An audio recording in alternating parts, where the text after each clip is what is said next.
깊은 밤 11시, 서울 변두리의 작은 원룸 건물 옥상. 겨울바람이 간간히 스치는 가운데 민수는 난간에 기대 서 있었다. 오래된 코트 깃을 세우고 아래를 내려다보면 편의점의 형광등과 횡단보도, 신호가 넓은 물웅덩이에 흔들려 비쳤다. 민수의 하루는 늘 같았다. 새벽에 깨어 보일러실을 확인하고, 오전엔 임대 계약서를 정리하고, 오후엔 세입자 연락을 받으며 소소한 수리를 돌봤다. 집으로 돌아오면 부엌 식탁 위엔 아내 은미가 챙겨놓은 밥상이 있었지만 대화는 아침 드세요, 다녀오세요 정도로 얇았다. 결혼 25년 차, 같은 지붕 아래서도 서로의 마음을 오래전에 접어둔 사람들처럼 살았다. 아들 준호는 회사 일이 바빠 한 달에 한 번 들렀다. 휴대폰에 남은 메시지는 대부분 카드 결제 알림과 관리비 고지였다. 나이 들어간다는 건 어쩌면 하루가 잔잔하게만 흐르는 일이라고 민수는 믿어왔다. 변화는 9월 202호 새 세입자 혜진이 들어오면서 시작됐다. 키는 크지 않지만 고든 자세, 말수가 적돼 귀 기울이는 태도가 선명했다. 방을 둘러보는 동안 창틀 먼지, 욕실 실리콘, 싱크대 물 흐름을 차분히 확인하던 눈빛이 유난히 기억에 남았다. 계약서에 도장을 찍고 돌아가던 날, 민수는 자신도 모르게 옥상에 올라가 도시 불빛을 오래 바라보았다. 오래 묻어둔 무언가가 미세하게 움직이는 기분 이름 붙이기 곤란한 감정이었다. 며칠 후, 혜진이 세탁물을 들고 옥상에 올랐다. 죄송해요. 잠깐 빨래 좀 편하게 하세요. 서로의 거리는 적절했고 대화는 짧았다. 그럼에도 민수는 오랜만에 마음이 가벼워지는 것을 느꼈다. 누군가의 목소리가, 그 목소리의 속도가, 그리고 바람에 흔들리는 머리칼이 어느 저녁을 조금 덜 외롭게 만들 수 있다는 사실을 그는 잊고 살았다. 10월 5일이 지나도 월세가 들어오지 않았다. 민수는 문을 두드렸다. 평소보다 창백한 얼굴의 혜진은 사정이 조금 어려워서 며칠만 더 부탁드려요 라고 말했다. 원칙대로라면 단호해야 했지만 민수의 대답은 알겠어요. 다음 주까지였다. 그날 밤 민수는 옥상 난간에 기대어 생각했다. 규칙으로는 설명되지 않는 배려가 있다. 나이든 사람의 마음은 때때로 이유보다 표정을 먼저 믿는다. 며칠 뒤 비가 왔다. 혜진은 젖은 셔츠를 껴안 듯 들고 서서 요즘 잠이 잘 안 와요라고. 민수는 나이 먹어도 걱정은 줄지 않네요라고 말했다. 말끝이 바람에 닿을 때마다 서로의 숨이 짧게 흔들렸다. 이 감정이 위험하다는 건 알았다. 그러나 위험은 언제나 따뜻함의 모양을 하고 다가온다. 민수는 난간 너머로 번지는 도시의 불빛을 보며 오래 미뤄둔 질문을 처음 품었다. 행복은 정말 멀리 있을까? 아니면 내가 외면하던 아주 가까운 곳에 있었을까? 11월 초, 건물 계단에 낙엽이 바스락거렸다. 민수는 청소 도구를 들고 쓸다 말고 202호 문 앞에 놓인 작은 화분을 발견했다. 가지가 앙상한데도 흙은 촉촉했다. 누군가 정성껏 물을 준 흔적. 그 순간 혜진이 문을 열고 나왔다. 아, 죄송해요. 제가 치울게요. 괜찮아요. 이런 건 제 일이죠. 민수는 화분을 가리키며 물었다. 이건 원래 있던 건가요? 혜진은 잠시 머뭇거리더니 대답했다. 어머니가 주신 건데 병원에 계셔서 잘 키워보라고요. 그 말에 민수는 묘한 울림을 느꼈다. 누군가의 부재와 누군가의 존재가 동시에 스며든 목소리. 그는 오래전 어머니의 병상 옆에서 젊은 자신이 어떻게 손을 잡고 아무 말도 못했는지 떠올렸다. 며칠 뒤, 밤 10시가 훌쩍 넘은 시간, 옥상 난간에 앉아있던 혜진이 민수를 향해 조용히 말했다. 아저씨, 사람은 왜 자꾸 후회하는 걸까요? 민수는 대답 대신 라이터를 켰다. 바람에 불꽃이 흔들렸다. 후회 안 하고 사는 사람이 있을까요? 그냥 어떤 건 껴안고 살아야 하는 것 같아요. 두 사람은 잠시 침묵했다. 아래에서는 택배 트럭이 지나갔다. 창문마다 켜진 불빛은 각자의 이야기를 비추고 있었다. 민수는 문득 은미와의 대화가 줄어든 이유를 생각했다. 서로에게 더 이상 질문하지 않아서였다. 질문이 없는 관계는 점점 공기처럼 희미해졌다. 첫눈이 내리던 날, 혜진은 계단에서 발을 헛디뎌 넘어졌다. 무릎에 피가 번지자 민수는 서둘러 파스를 붙였다. 손끝이 스쳤을 때 둘 다 순간적으로 숨을 고르듯 멈췄다. 민수는 곧바로 자리에서 일어나 말했다. 다음엔 조심해요. 그 말은 경계처럼 들렸지만 눈빛은 오래 남았다.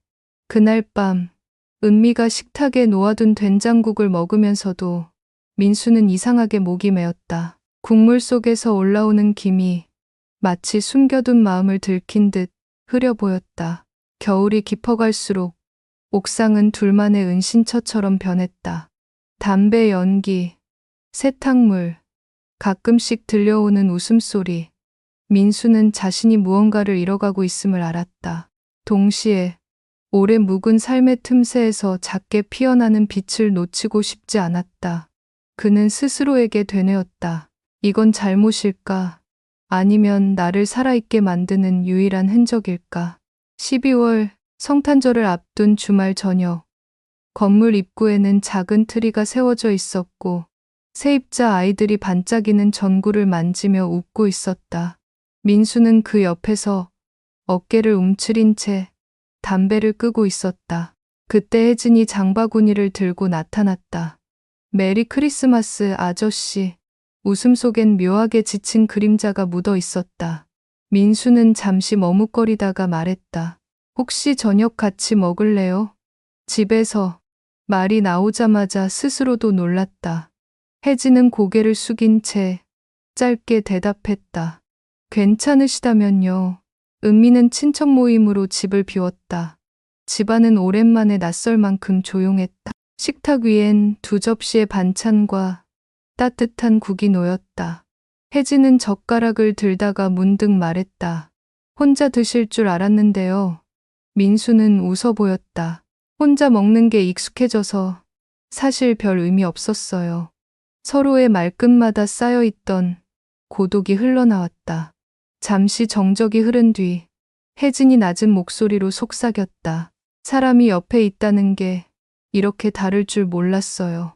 민수는 대답하지 못했다. 대신 국물 속에서 피어오르는 김을 오래 바라봤다. 그날 밤 옥상에 서 있던 두 사람은 눈송이가 내리는 가운데 나란히 서 있었다. 민수가 조심스레 말했다. 가끔은요, 제가 잘 살고 있는 건가 싶어요. 혜진은 고개를 끄덕였다. 저도 그래요. 그래서 버티는 게 전부라고 생각했는데 말을 잇지 못하고 눈가가 붉어졌다. 민수는 본능적으로 손을 뻗었으나 마지막 순간에 멈췄다. 그 거리는 가까웠지만 건너서는 안 될 강처럼 느껴졌다. 며칠 뒤 은미는 민수에게 물었다. 당신 요즘 왜 자꾸 늦어? 짧지만 날카로운 질문이었다. 민수는 대답 대신 고개를 숙였다. 아내의 눈빛엔 오래된 의심과 체념이 섞여 있었다. 밤늦게 방으로 돌아와 누웠지만 잠은 오지 않았다. 창밖의 겨울바람은 차갑게 불어왔고 옥상 난간에 서 있던 혜진의 모습만이 눈앞에 선명하게 떠올랐다. 민수는 스스로에게 물었다. 내가 잃어버린 건 가족일까? 아니면 아직 시작도 못한 어떤 가능성일까? 그로세.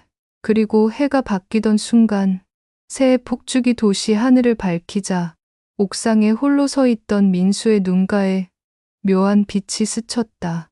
선택의 순간이 다가오고 있음을 그는 이미 알고 있었다. 1월의 새벽, 서울 하늘은 잿빛으로 무겁게 드리워져 있었다. 민수는 보일러 점검을 마치고 돌아오는 길에 202호 문틈에 꽂힌 고지서를 보았다.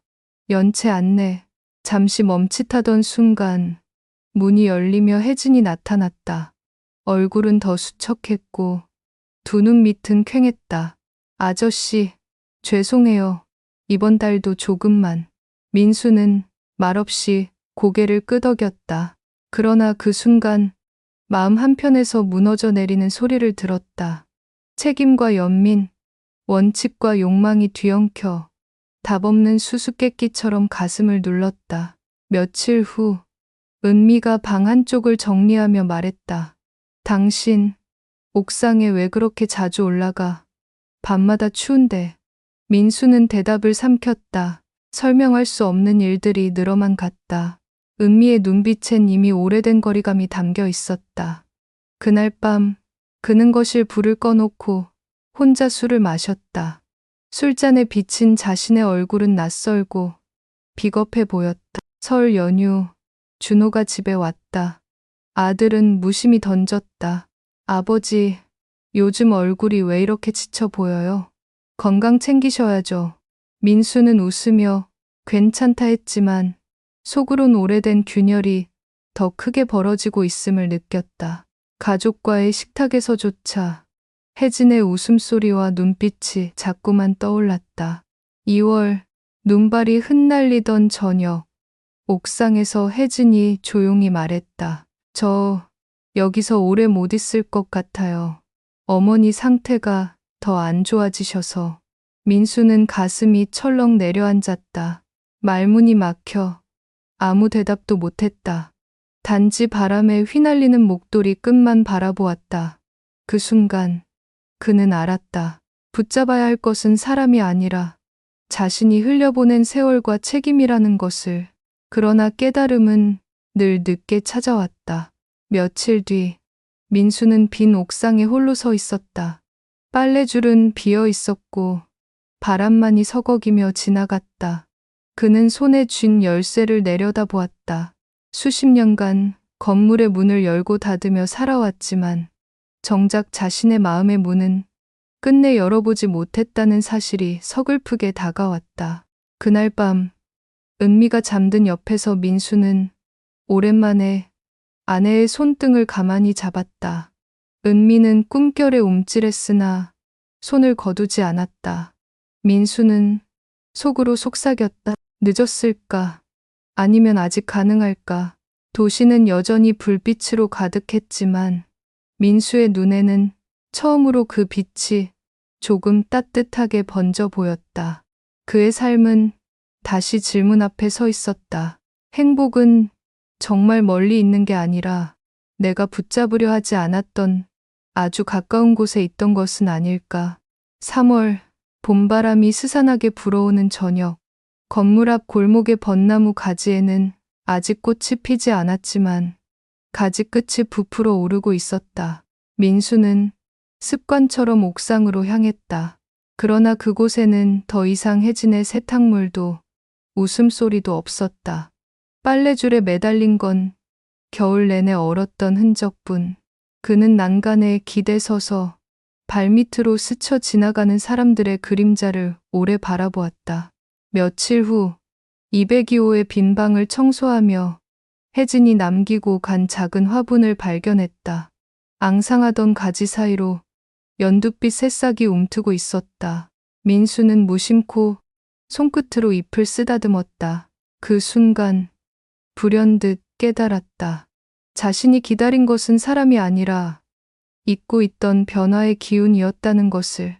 누군가의 등장과 퇴장은 삶의 균열을 드러냈고 그 틈으로 들어온 빛이야말로 오랫동안 그리워하던 것이었다. 저녁, 민수는 오랜만에 은미와 마주 앉았다.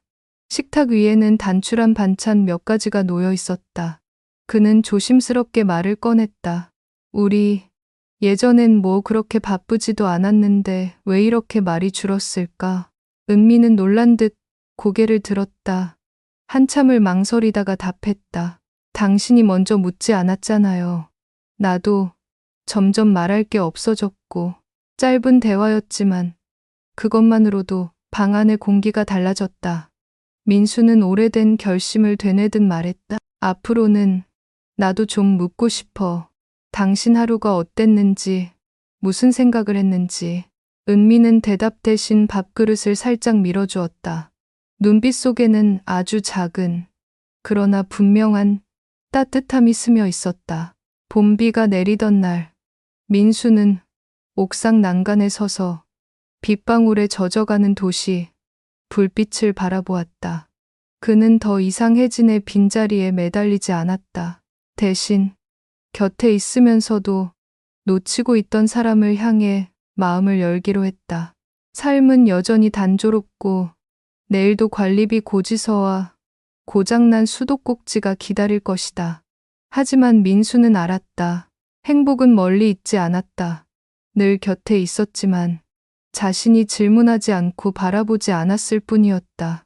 그리고 그 깨달음이 늦은 봄의 새싹처럼 그의 마음 한구석에 뿌리내리기 시작했다. 여름 초입 건물 앞 가로수 잎사귀들이 바람에 반짝였다. 민수는 현관 앞에 서서 202호의 새 세입자가 짐을 옮기는 모습을 지켜보고 있었다. 낯선 청년이었지만 그 안에서 언젠가의 혜진을 겹쳐보았다. 짧게 인사를 나눈 뒤 민수는 천천히 계단을 올라 옥상으로 향했다.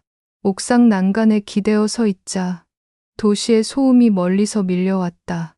그러나 이제 그는 그 소리를 외로움으로만 듣지 않았다. 삶이 여전히 분주하고 채워지지 않는 틈이 남아 있더라도 그 속에서 다시 말을 건네고 묻고 함께 나눌 수 있다는 사실을 알게 되었기 때문이다. 은미는 주말마다 작은 화분에 물을 주었다. 민수는 그 옆에 앉아 커피를 내리며 말을 걸었다. 오늘은 꽃집에 다녀올까? 당신이 고른 꽃이라면 뭐든 괜찮아. 두 사람의 대화는 아직 서툴렀지만 잊고 지냈던 온기를 조금씩 되찾고 있었다. 민수는 가끔 혜진을 떠올렸다. 그 만남은 잘못이었을까? 아니면 필요한 균열이었을까? 그러나 답을 찾으려 애쓰진 않았다. 인생에는 정답보다 과정이 남는다는 것을 이제는 알았기 때문이다.